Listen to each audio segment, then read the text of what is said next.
Merci encore une fois d'avoir accepté la coprésidence d'honneur, Déborah Orida et Denis Ricard. C'est tellement important pour nous d'avoir des chefs d'entreprise d'envergure qui disent oui, c'est un sujet important. Oui, je veux être ici pour porter ma voix et prêter mon image à un événement pareil.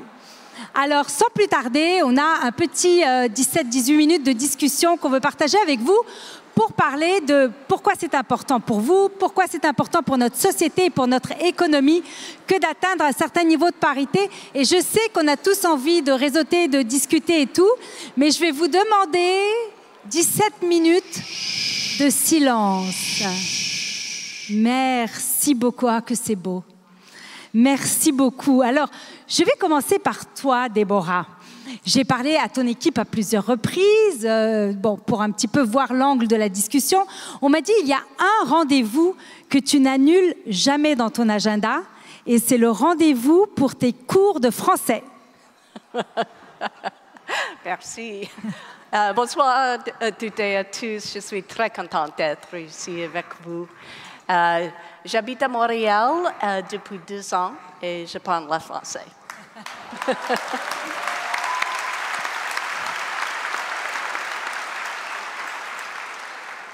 C'est pas mal, hein, c'est pas mal. So I'm just going to switch from French to English and English to French just to make it a little bit easier on Deborah, who has done tremendous work on her French. But there will be a bit of French, but let's dive in with the English part. You are the first and only woman part of the Maple 8. I don't know if everybody knows what the Maple 8 is. It's the 8 largest pension funds in Canada. Finally, a woman there. Oui, extraordinaire. Merci. Et on parle de, je pense, 2000 milliards de dollars qui sont gérés par ces 8 organisations. Je ne sais pas, moi j'ai essayé de comprendre, c'est des trillions, très compliqué. En tout cas, c'est 2000 milliards et c'est une énorme responsabilité. Alors pour moi, c'est une fierté incroyable que ce soit non seulement une femme, mais une femme racisée qui ait atteint ce niveau-là. So can you share a bit of your experience getting to that role? You've had a very vast experience, and we'll get to that international experience in a bit. But how is it maybe different, or is it different for a woman to make it to this kind of level? I'm very happy to talk about that, but first I'd like to say that thank you all for coming here. I'm very honored that you're here, Minister Champagne, and especially Anita, who plays a very special role for PSP.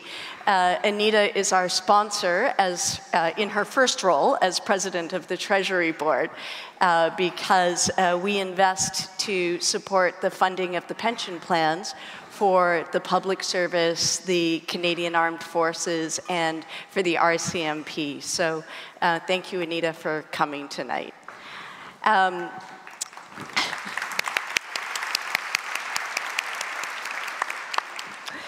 I did prepare a little bit about my career in French, if you have patience for it. We would love to hear you. OK. Je suis née à Toronto. J'ai commencé dans le domaine financier après avoir complété mon MBA aux États-Unis, à Wharton. Mon premier travail dans le domaine financier a été chez Goldman Sachs à New York.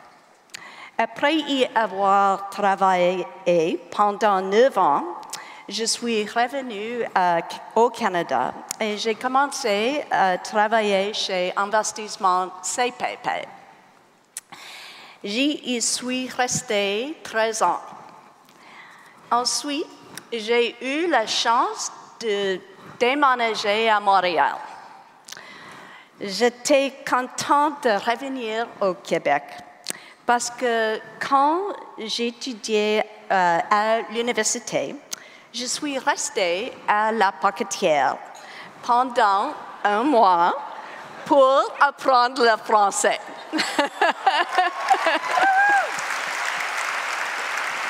C'est vrai! Alors, maintenant, j'habite à Montréal depuis 2 ans et je suis très heureuse d'être la PDG chez PSP. Bravo, bravo, bravo. Merci. Merci pour avoir partagé ça, en plus dans la langue de Molière. C'est formidable. Denis, tu es un allié masculin. Tu es quelqu'un que je suis depuis quelque temps. En fait, je te remercie encore d'avoir accepté mon invitation. Tu avais été honorée aussi par l'Association des femmes en finance il y a quelques années. J'étais là, je t'ai entendu. Je me suis dit, lui, un jour, je vais le faire venir à la gouvernance au féminin. Dis-moi pourquoi c'est important pour toi d'être un allié de tout ce qui est la parité. Qu'est-ce que tu vois d'essentiel pour ta propre organisation que d'avoir des femmes dans des postes de leadership? Peut-être juste en partant de donner un petit contexte. Quand j'ai commencé ma carrière, il y a de cela quelques décennies, moi, je viens d'un milieu, là, Shawinigan. Là, il y a quelques personnes ici de la Mauricie, là, si j'ai bien compris. Puis c'est très homogène, hein? Très homogène, Shawinigan. Puis j'ai étudié à Québec, puis c'était homogène aussi à Québec. Mais je suis allé travailler 2 ans à Vancouver. Puis quand je suis arrivé à Vancouver, dans mon département, on était une quinzaine de personnes. Il y avait 2 personnes qui étaient nées au Canada. Il y avait moi, puis le patron. Tous les autres venaient d'un peu partout. Alors, moi, j'ai eu vraiment, je ne veux pas dire un choc, mais j'ai compris à ce moment-là, tu sais, la diversité, c'est quoi, puis j'ai même senti c'était quoi être un peu minoritaire, hein, jusqu'à un certain point. Ça m'a toujours marqué dans ma carrière. Alors, ça, c'est un élément qui m'a marqué. L'autre élément, d'un point de vue genre, je te dirais, bien, ça va être très simple ce que je vais te dire, c'est que moi, j'ai deux filles qui sont dans la trentaine. Puis quand aujourd'hui, je travaille avec des plus jeunes qui sont dans les âges de mes filles, par exemple, bien, c'est mes filles que je vois. Alors moi, je veux qu'ils aient les mêmes chances que n'importe quel garçon. Alors c'est pour ça.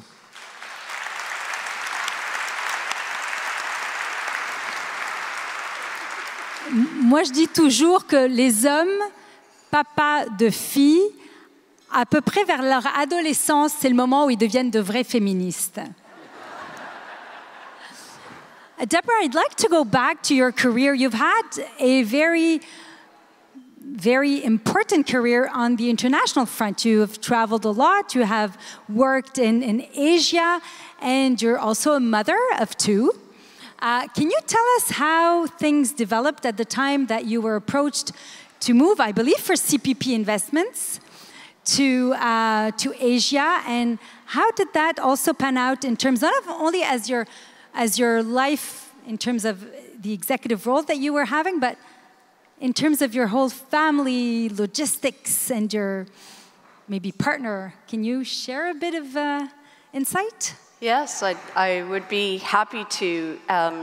So I was working at CPP in one of the investment groups, and we decided that the next step for us was to build a portfolio in Asia.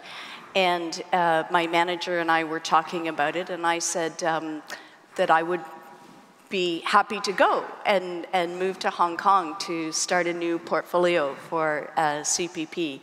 And he was really surprised because despite the fact that obviously I am Asian, I had never lived in Asia. But the reason that I took the opportunity, the risk and the opportunity, was because back when I had first joined Goldman Sachs, one of my mentors, who also happened to be Canadian, gave me some really good advice. He said, welcome to the big leagues. That's the good news. The bad news is that all of your previous competitive advantages, you work hard, you're smart, you went to a good school, he says that's just table stakes now.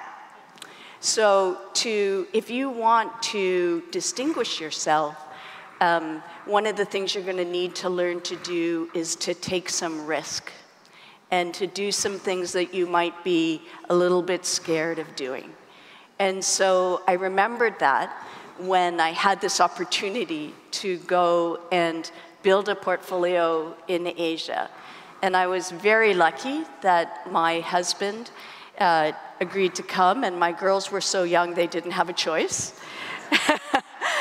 And I had this amazing opportunity to land in Hong Kong. I was one person with 0 assets under management, and the opportunity to build a multi-billion-dollar portfolio that delivered private equity returns in public markets. And then they asked me to run the private equity Asia portfolio. And that was really the sort of inflection point in my career. And I took that risk because I had an ally and a mentor who gave me good advice.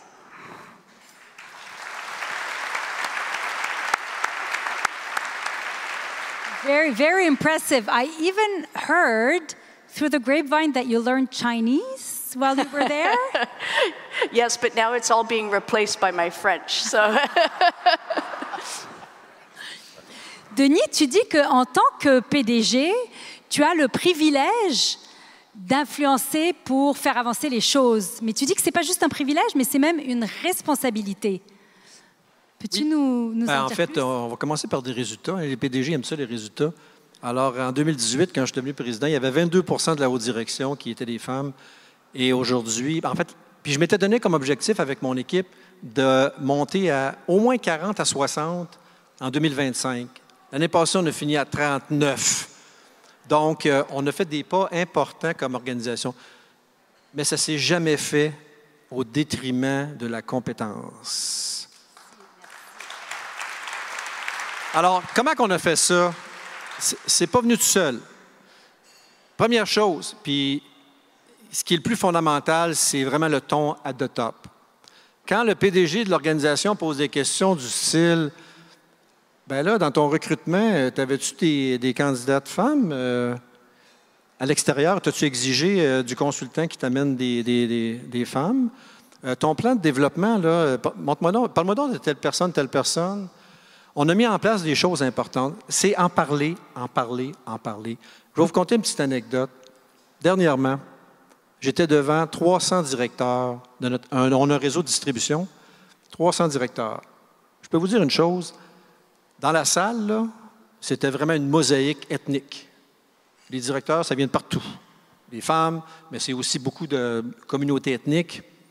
Puis quand j'ai regardé mes 5 VP régionaux, c'était tous des hommes comme moi. J'ai rien contre moi-même, là, mais tu sais, c'était vraiment pas une représentation de la population, de nos conseillers, de nos directeurs. Et là, je les ai challengés. Je leur ai dit, vous autres dans la salle, là, vous êtes 300, c'est qui le prochain qui va être à la place là? Puis c'est pas normal que dans 5 ans, il n'y en ait pas au moins un, sinon 2, qui soit soit une femme, soit une communauté ethnique. Et là, j'ai challengé mes dirigeants. C'est qui que tu as identifié aujourd'hui qui va être prêt dans 3 ans, dans 5 ans? Alors, c'est un travail de longue haleine, mais ça donne des résultats. Donc, il faut vraiment porter une attention, puis il faut en parler, en parler, en parler.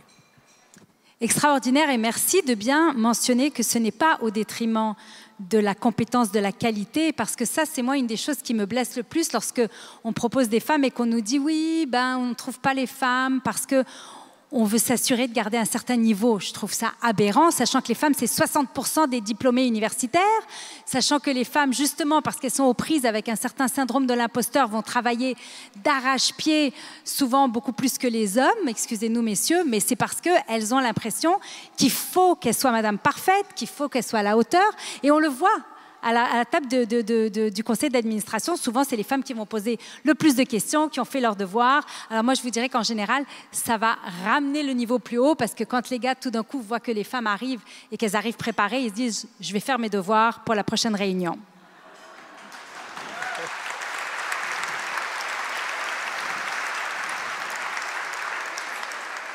Deborah, I have a question for you. For a woman of your stature, do you feel that you need to be guarded, that you need to pay attention to certain things that are maybe forgiven to men because we tend to judge women more harshly? And I'm asking you this because some people may remember back in 2017, I did the interview of Hillary Clinton, which was just an unforgettable moment after she lost the elections. And she was so relaxed and so funny. And I thought to myself, wow, I never saw that side of you. And she said, well, during my campaign, I had to be so guarded because I was judged so harshly. And I think if the authentic Hillary Clinton who showed up after she lost had actually campaigned with that tenure, I think she would have probably won. So do we still see that in the corporate world today? Do we still need to be guarded and be careful of how we show up? It's a great question. I think I sometimes feel the pressure, and I do feel like I have to, overperform. But I don't think that's helpful, actually, because I think that, my colleagues, some of whom are here and who I've had the great pleasure to work with and learn from, just want me to be me. And one of the things that I love about Montreal is that I think la culture un peu différente.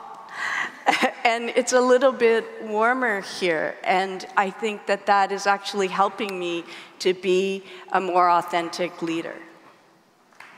Wonderful.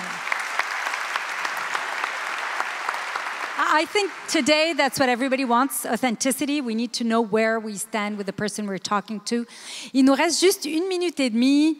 Dans cette dernière minute et demie, j'aimerais que chacun de vous rapidement me dise en quelques mots pourquoi c'est important de continuer à persévérer dans le cheminement de la certification parité de la gouvernance au féminin. Évidemment, je ne peux pas laisser cette question de côté. Denis. Non, bien sûr. En fait, je pense que c'est un message qu'on envoie à la communauté. Je pense que c'est un message qu'on envoie aussi à nos employés, à des futurs employés aussi. Hein? On essaie d'être attirant comme industrie. Puis en même temps, on envoie un signal à la société en général parce qu'on voit là, dans le sud des États-Unis, il y a un mouvement un peu anti, je ne vais pas dire développement durable, hein, on va le dire comme ça. Il faut se battre contre ça. Nous, les dirigeants au Canada, on a une responsabilité de se battre contre cette polarisation qui se passe là actuellement. Donc, moi, je pense que ce sont toutes ces raisons-là. Merci. Deborah, about parity certification. Why is it important for PSP? I think it's really important because it keeps us on our toes. We need to keep focusing and measuring our improvement and working towards best practices. As you know, the finance industry and investing tends to be a male-dominated industry, but my board, some of whom are here tonight, know that we've spent a lot of time thinking about how the investing environment has changed. And it's become a more complex world, whether it's the changed macro conditions or the geopolitical tensions or climate change or rapid technology evolution or even the change in the social environment that we're operating in. It has really become a more complex investing environment. So in order for us to continue to make the good decisions that support the funding of the important plans, pension plans that we support, we need a diversity of experience around the table, and we need to be able to attract and retain and develop the best talent. So I think it's really important.